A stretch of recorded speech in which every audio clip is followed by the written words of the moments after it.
Magandang hapon, narito ang magiging lagi na ating panahon ngayong gabi, bukas at maging sa susunod na 2 hanggang 3 araw. So ipakikita muna natin yung latest satellite animation.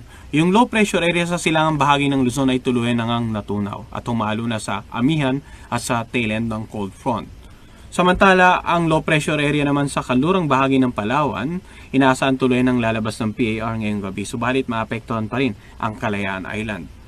Dito naman sa labas ng PAR, isa namang low pressure area na tinatayang nasa laing 1,490 km silangan ng Mindanao ang makakapekto sa ilang bahagi ng ating bansa ngayong gabi. So generally, asahan ng mga kababayan natin dito sa Batanes at Babuyan Island, dahil sa amihan, may mga mahinang pag-ulan pa rin ngayong gabi.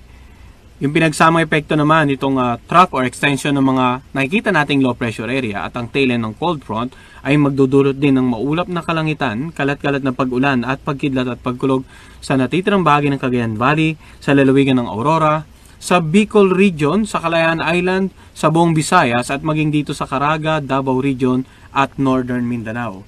Sa natitirang bahagi ng ating bansa, asahan po ang generally maaliwalas na gabi, subalit may chance rin ng isolated rain showers or thunderstorms. Bukas naman, maapektuhan pa rin ang Northern Luzon at ang lalawigan ng Aurora ng tail end ng cold front at ng amihan. So asahan pa rin ang maulap na kalangitan at kalat-kalat na pag-ulan at pagkidlat at pagkulog sa mga nabanggit nating lugar.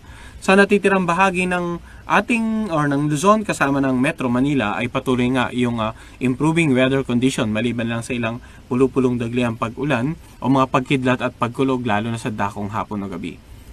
Sa buong Visayas naman at sa Davao Region ay asahan na maulap pa rin bukas, kalat-kalat ang mga pag-ulan at may chance rin ng ilang isolated thunderstorm. Sa natitirang bahagi ng Mindanao, mainit at malinsangan ng panahon pero may chance ng mga isolated thunderstorms. Dahil sa umiiral na amihan, meron pa rin po tayong nakataas na gale warning. So itong bahagi ng karagatan na ito na nakapula, yan po yung mga areas or sa paligid ng Batanes, Northern Cagayan, kasamang Babuyan Island at maging yung mga dagat sa paligid ng Ilocos Norte at Ilocos Sur, inaasahan na magiging maalon pa rin hanggang sa napakaalon. Hanggat maaari, muna po malaot dito yung mga kababayan nating mangisda at yung mga may malit na sakyang pandagat. Sa natitirang bahagi naman ng Luzon at sa Visayas, asahan ng katamtaman hanggang sa maalong karagatan, habang sa Mindanao, magiging banayad hanggang sa katamtaman ng pag-aalon, maliban na lamang kung may mga offshore na thunderstorm activity. Pinakikita naman ngayon sa atin ng Global Spectral Model, isa sa mga numerical weather prediction models na ginagamit ng ating Pag-asa forecasters bilang guidance sa pagpo-forecast, yung inaasang wind speed and wind direction dito sa ating bansa sa susunod na 5 araw. Simula po ngayong araw hanggang sa darating na Biyernes at atin pong mapapansin, no, dito sa Northern and Central Luzon, posibleng lumakas yung amihan. Makikita natin yung color green ay umabot nga dito sa bandang bahagi nga na Central, maging sa ilang bahagi ng Southern Luzon. Ibig sabihin nga niyan ay yung panibagong bugso ng amihan na inaasa natin magsisimula ng Miyerkules, yung epekto nito ay posibleng ang umabot sa ilang bahagi pa ng Southern Luzon area. Samantala yung binanggit nating low pressure area, at the moment hindi po natin inaasahan na papasok ng PAR pero posible nga maapekto sa ilang bahagi ng Mindanao area sa mga darating na araw. Tuluyan namang inaasahan na lalabas na nga or lalayo ng ating bansa itong low pressure area sa kanlurang bahagi ng Palawan. Sa pagbugso ng amihan or panibagong bugso ng amihan na inaasahan natin sa darating na magsisimula sa Miyerkules, ay asahan din ang pagbaba ng temperatura, particularly we're expecting colder early morning temperatures dito sa Northern Luzon area, ilang bahagi ng Central Luzon at posibleng ang umabot sa ilang bahagi ng Southern Luzon, kasama na dyan ang Metro Manila. So asahan po natin yung senaryo na yan ngayong darating na week sa pagsalubong natin sa panibagong taon.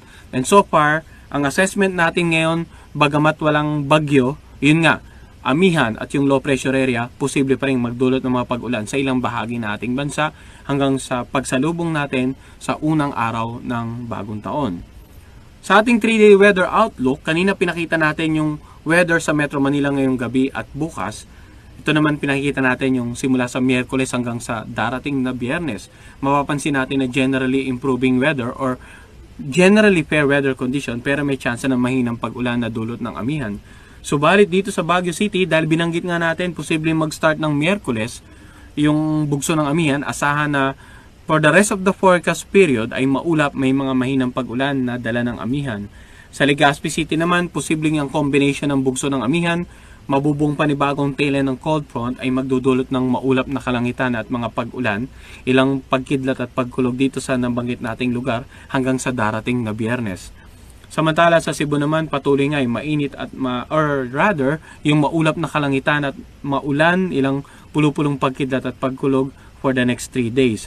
Habang sa Davao naman, maulap pa rin sa darating ng Miyerkules, subalit improving weather pagdating ng Thursday at mainit na panahon nga, malinsangan sa Friday pero may chance rin ng isolated thunderstorm during the last 2 days of the forecast period.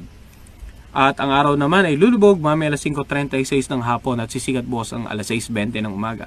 Karagdagang impormasyon online hinggil nga sa magiging lagay na ating panahon sa iba't ibang mga key cities sa ating bansa at maging sa mga karatig bansa natin dito sa Asia, mangyari lamang bisitahin naming website bagong.pagasa.dost.gov.ph. Yan muna ang latest mula dito sa Pag-asa Weather Forecasting Center.